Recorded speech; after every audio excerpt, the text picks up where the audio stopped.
Ada apa sih di Museum Pengkhianatan PKI ini? Hai semua, balik lagi bareng gue di Lagi Belajar Voiceover. Seperti yang kalian lihat, gue sedang berada di Museum Pengkhianatan PKI.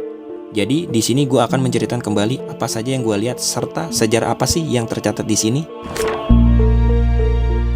Oke, langsung aja. Gue langsung menuju pada bangunan yang diisi truk Dodge 500 biru buatan Amerika ini. Menurut ceritanya, mobil ini dulunya kendaraan jemputan PN Artayasa, sekarang dikenal sebagai divisi cetak uang logam peluri. Mobil ini dirampas oleh PKI dan dipakai untuk menculik Brigjen TNI DI Panjaitan dari rumahnya ke daerah Lubang Buaya. Di bagian selanjutnya ada bangunan rumah kayu seperti ini. Rumah ini milik seorang warga bernama Ibu Amroh yang dipakai oleh anggota PKI sebagai dapur umum. Singkat cerita, sebelum menguasai daerah Lubang Buaya, anggota PKI melakukan pendekatan ke penduduk setempat. Mereka kemudian memerintahkan penduduk untuk sementara mengungsi dengan alasan bahwa daerah ini akan digunakan untuk latihan militer. Ibu Amroh lalu meninggalkan rumah karena dijanjikan keamanan rumahnya beserta isinya. Tetapi saat kembali, ternyata rumah ini sudah dalam keadaan berantakan. Hampir semua benda di rumahnya tersebut menghilang. Lalu di seberangnya ada rumah milik Haji Sueb yang digunakan sebagai pos komando oleh Letkol Untung, pemimpin gerakan untuk merencanakan penculikan perwira TNI AD. Di rumah ini masih ada beberapa barang peninggalan asli dari zamannya, seperti lampu Petromax, mesin jahit, dan lemari kaca. Di rumah selanjutnya yaitu berisikan diorama. Di tempat ini digambarkan penyiksaan terhadap para korban. Dari 7 korban, 4 diantaranya masih hidup, yaitu Maijen Suprapto, Maijen S. Parman, Brigjen Sutoyo Siswo Miharjo, dan Letu Pierre Tendean. Mereka yang masih hidup dimasukkan ke dalam rumah berukuran 8 x 15,5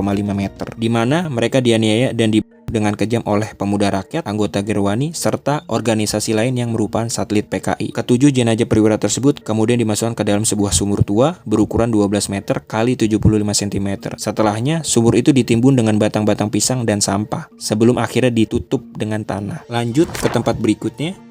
Di sini ada mobil GM Oldsmobile 98 sedan bermesin V8 dari pabrikan General Motor Amerika Serikat. Mobil ini dahulu digunakan oleh Jenderal Ahmad Yani saat menjabat sebagai menteri atau panglima angkatan darat dari tahun 1962 hingga 1965. Di sebelahnya ada Toyota Land Cruiser atau juga dikenal sebagai Toyota Canvas. Mobil ini merupakan kendaraan dinas Pangkostrat pada masa itu Mayor Jenderal TNI Soeharto yang digunakan dalam memimpin operasi strategi penumpasan pemberontakan G30 SPKI di Jakarta pada tahun 1965. Gua lanjut berjalan menuju gedung ini. Di lantai pertama ada berbagai diorama yang menggambarkan pemberontakan PKI di berbagai daerah di Indonesia. Mulai dari peristiwa C. Mamat, aksi kekerasan pasukan Ubel-Ubel, revolusi sosial di Langkat, pengacauan di Surakarta, hingga penyerangan PKI ke asrama polisi. Setiap diorama menampilkan patung-patung dan suasana yang menggambarkan peristiwa-peristiwa tersebut. Lalu, gue berjalan menaiki tangga menuju lantai 2. Di sini ada diorama yang menampilkan pengadilan, kampanye budaya PKI, kongres anggota PKI, hingga penguasaan kembali gedung RRI Pusat oleh pemerintah. Jadi, total diorama di sini sebanyak 34, beserta suara-suara pendukungnya dan QR code-nya. Kemudian, gue melewati jembatan ini untuk menyeberang ke gedung sebelah. Di sini terdapat diorama adegan penculikan para petinggi TNI oleh PKI. Setelah gue diarahkan kembali menuju lantai pertama, di ruangan ini merupakan tempat dipamerkannya barang-barang, terutama pakaian yang mereka kenakan ketika mereka diculik, disiksa, sampai akhirnya dibunuh,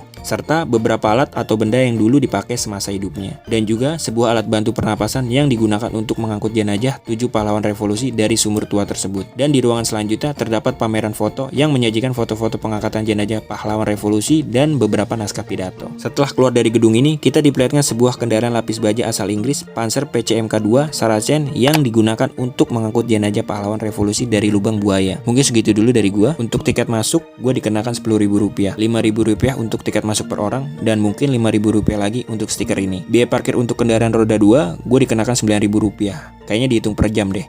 Atau yang tahu boleh komen ya. Oke, terima kasih. Kalau ada informasi yang kurang atau salah, kalian boleh mengoreksi di komentar ya. Bye.